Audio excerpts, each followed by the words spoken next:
Le Conseil d'État a tranché la nuit dernière la loi de pays qui instaurait notamment une taxe de 1000% sur les transactions immobilières pour les résidents de moins de 10 ans de territoire, a été déclarée illégale. Le pays l'avait déjà suspendue. Le gouvernement devra donc revoir sa copie.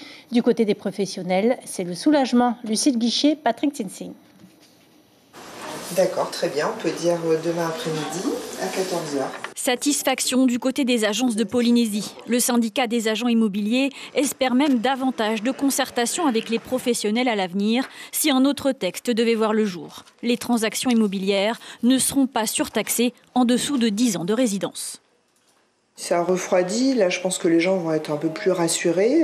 Maintenant on sait que ça avait été suspendu par le gouvernement, il peut peut-être y avoir d'autres textes qui vont sortir. On voit bien depuis ces dernières années qu'il y a des textes qui sont en évolution, soit pour la plus-value ou pour des lois comme ça. Donc il peut y avoir un protectorat, pourquoi pas. Pour la Chambre des notaires, le texte était même déconnecté de la réalité. Selon les chiffres des études notariales, seuls 2% des transactions concerneraient des acheteurs avec moins de 10 ans de résidence. Sur 1900 ventes par an, il y a environ 50 ventes qui se font au profit de personnes qui ont moins de 10 ans de territoire.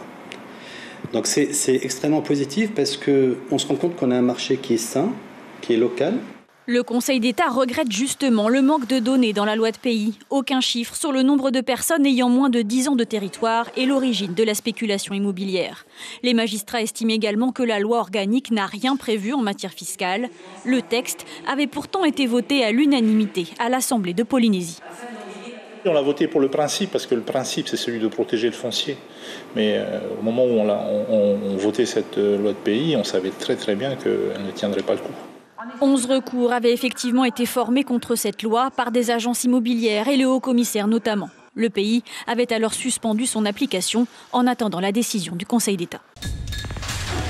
L'information en continu sur Polynésie la première, Internet et réseaux sociaux.